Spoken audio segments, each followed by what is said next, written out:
On an afternoon in November 2007, a corporate jet waited in a hangar at Salt Lake International Airport. Its 4 passengers, scientists and executives from a global pharmaceutical company, were locked in negotiations with 3 men in a nearby building. They started getting on the phone about noon back east, and they kept doing that, and about 2 o'clock they walked in the room and said, okay, we're convinced you've got something here, and it's significant enough that we will write you a check big enough that you won't want to talk to anybody else. We said, we'll call you tomorrow. And we immediately adjourned into our conference room again to discuss the offer that they'd put on the table.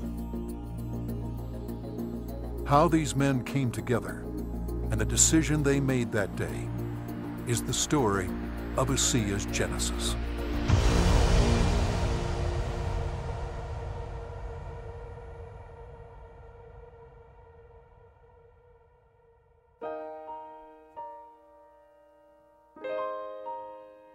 A lot of people have fathers that teach them sports.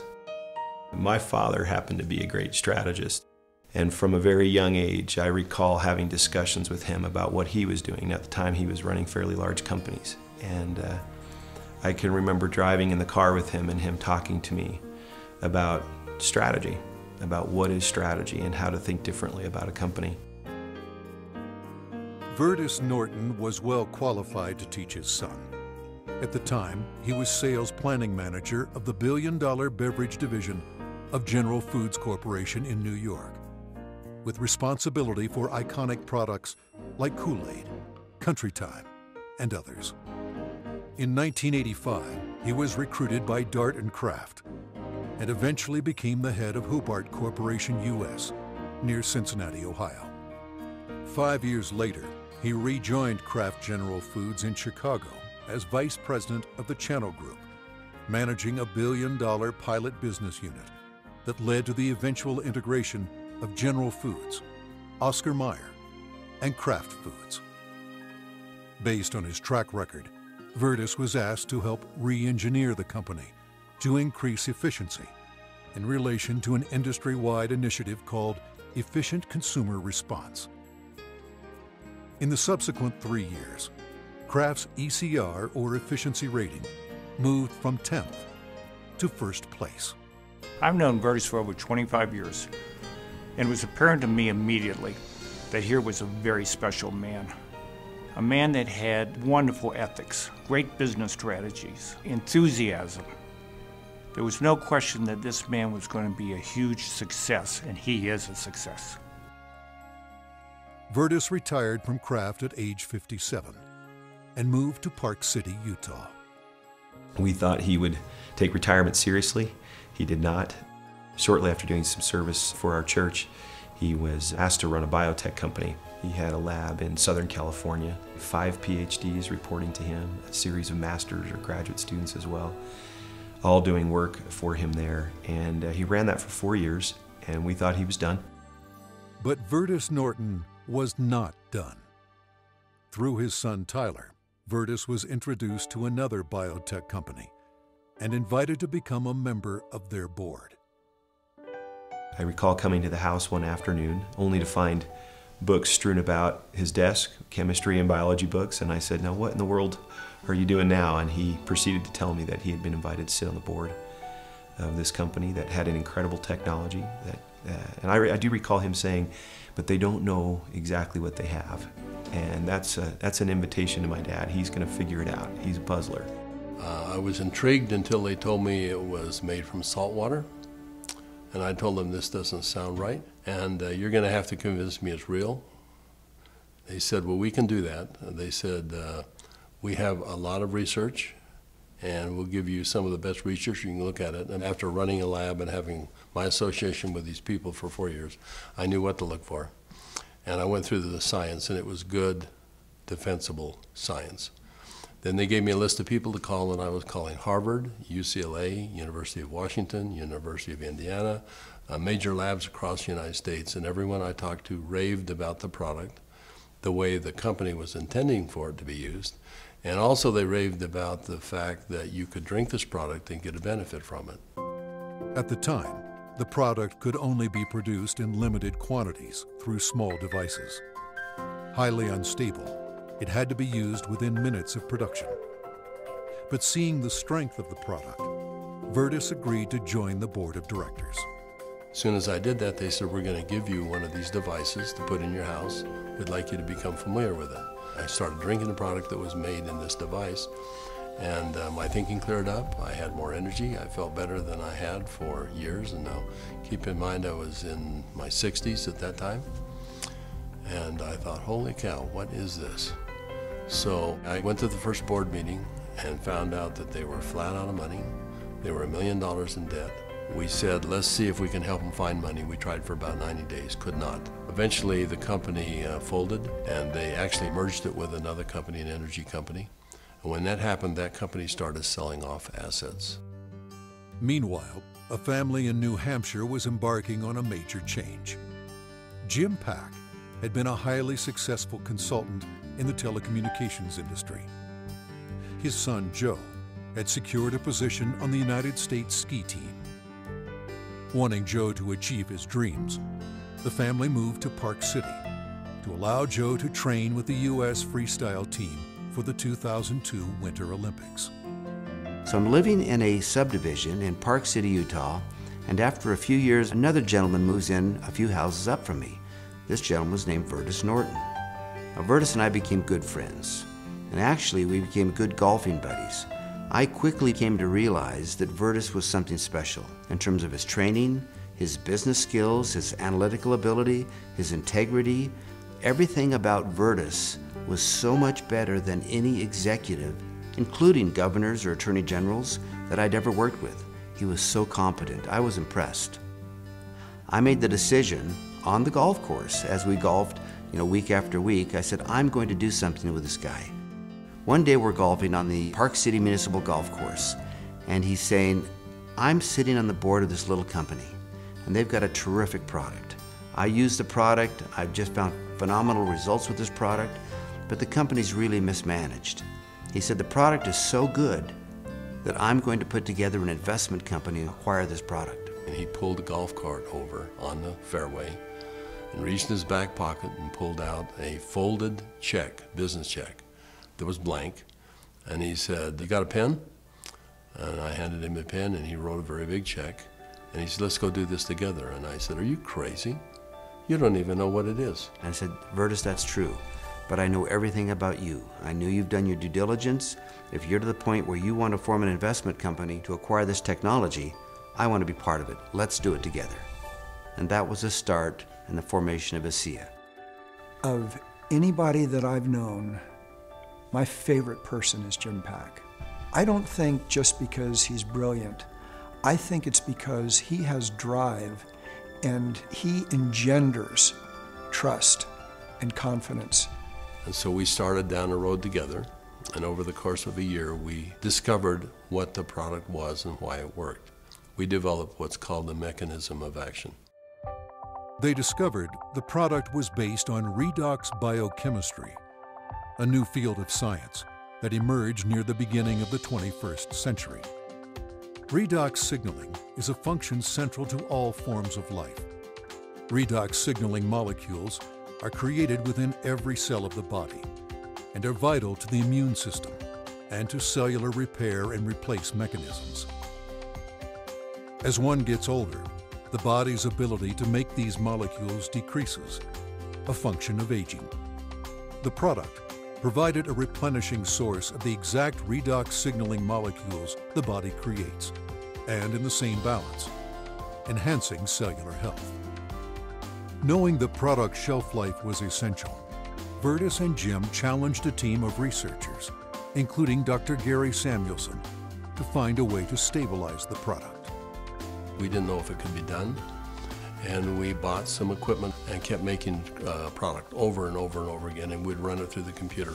And finally, after months, he finally came in and said, I think I've got the product stabilized. And we started testing it and found out that he had, in fact, stabilized the product. After stabilization had been achieved, Virtus and Jim met with a group of university scientists. We had told them that we had stabilized this mix of molecules, and they said, no, it can't be done. And we said, no, we have done it. And they said, no, it can't be done. And they were so adamant that they were slapping the table. And we said, well, wait a minute. We'll come back tomorrow and show you the product. So we took the product back the next day. Said, this is stabilized redox signaling molecules, both positive and negative molecules in the same bottle, stabilized. And they said, how in the world did you do this? So one of the big breakthroughs is the fact that we can stabilize molecules that you're not supposed to be able to do that. The molecules in ASEA are supposed to be fleeting. They should all return to salt and water in just a matter of minutes, and they don't. Meanwhile, Vertus's son Tyler had arrived at the pinnacle of his career in the financial services business. His father took occasion to explain to him the technology he and Jim Pack had acquired. He said to me, this is the product. He reminded me it was made from salt and water, and I was very concerned. At church the following Sunday, I was discussing some of the challenges of some of the members of our congregation, and I had a neighbor friend that we discussed the majority of that meeting, who, despite seeing a number of professionals and trying to solve a challenge that he had a significant issue, they were just not able to really help and find a solution for him. And it was then that this product popped into my mind. I wondered and asked, despite my doubts, could this help? Could this make a difference for him? I called Dad, and he said, of course it will help. Now, I didn't have that conviction at the time. He did, and he was willing to get some of that product. We got that product to my neighbor. And from that point forward, I felt confident that I had done my part. And given that I was still doubtful and even fearful, I kind of washed my hands from it. I think it was 3 months later when I received a phone call from the leader of our church. And he said, are you sitting down? And I said, don't start a call like that. What's wrong? And he said, this is good news. Are you sitting down? He proceeded then to tell me that he had just received some very good news, that my neighbor, whom we had given this product to months earlier, had received word that he was in fact improving and had improved a great deal. Of course, the question going through my mind was, well, did he drink this stuff?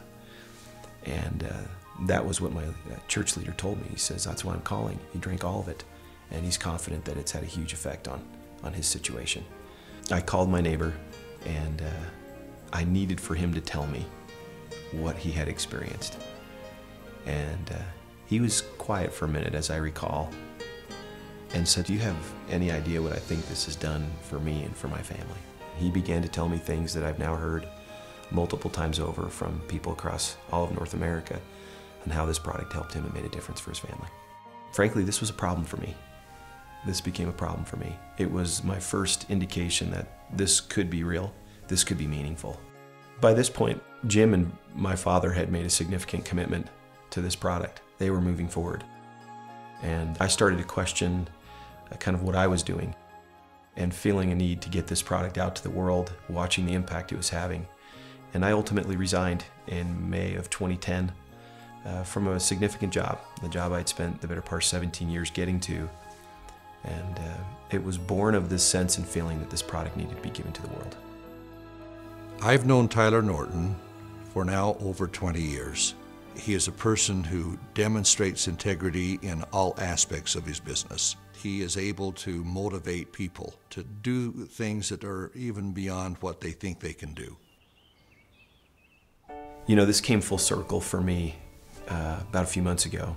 I happened to be out walking, and I looked ahead and saw a family coming towards me on the street. And as they got closer, I realized it was my neighbor that had been benefited by ASEA. And I happened to be on the phone, and so we weren't able to talk. I kind of waved as we acknowledged each other, and he reached in his back pocket and pulled out a sport pouch of ASEA, and then kind of subtly bumped his heart. And we didn't say anything, but I understood completely. It brought home the whole purpose of what we're doing. Now that the product was stabilized, Vertus and Jim began studying distribution models, retail, direct sales, internet, and network marketing. But first, they had a question. We actually wondered if people would drink a product that didn't taste very good, even if there was a perceived health benefit.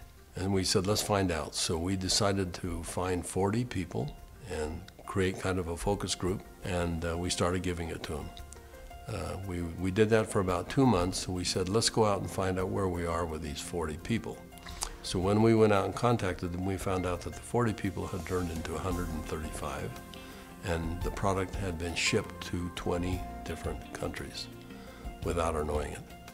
And we said, well, we've got the answer we wanted. People will, I think, buy this product. When they determine that there is a perceived health benefit, they'll buy it. But in the meantime, we had contacted a friend, someone that Jim Pack knew and we had played golf with. And he was running a very big pharmaceutical company in New Jersey, about $10, $11 billion. And he finally agreed to send a group of people out and spend some time with us and see what we had come up with. So 4 people flew out on a plane, and we met in the conference room we had on the west side of the city for the better part of a day. We spread out all of the research that we had out on a table.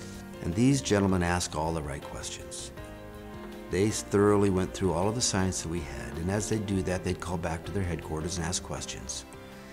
About 2 o'clock in the afternoon, they came to us, and they said, we think you've got something really special here. We're going to write you a check that is large enough that you don't want to talk to anyone else. But there's a catch. And I said, what's the catch? And they said, you've got to shut it down. And I said, shut what down? And they said, you've got 135 people on this product right now, shut it down. People have problems all the time and they deal with them as best they can. You're going to have to walk away. And that kind of took us back a little bit. In fact, I said, that seems a little harsh to me. And they said, you want to work with us, you walk away. We said, well, we'll let you know. So we ushered them out of the building and we huddled around the conference table. We came to realize that this had changed for us from a business play to something very important. This was a cause, this was a responsibility. We'd seen too many people helped by this product.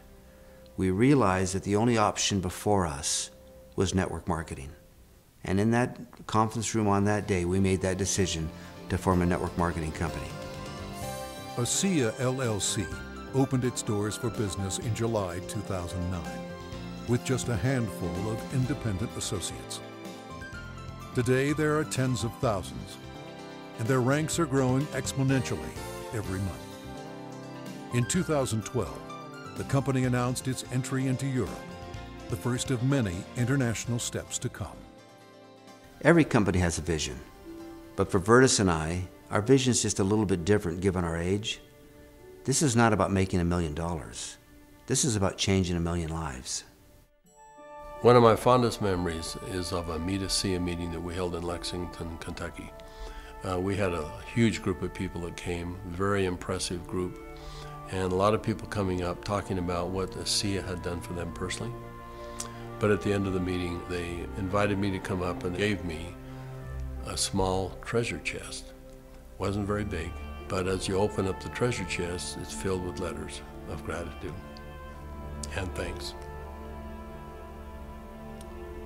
It meant a great deal to me. So we came back to Salt Lake City, and I asked our people to go out and find a treasure chest, which we have done, and we have it in the office, and we continue to add letters to it. I have the privilege of going around the country and talking to people about this product.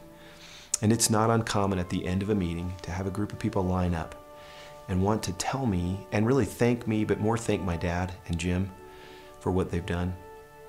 And as they tell their stories and I get a chance to look into their eyes and sense their sincerity and the realness of what this has done for them, more than once I've had to step out of the room and find a corner in a hotel somewhere where I could compose myself and get myself in order after hearing how sincere and thankful they are for this product.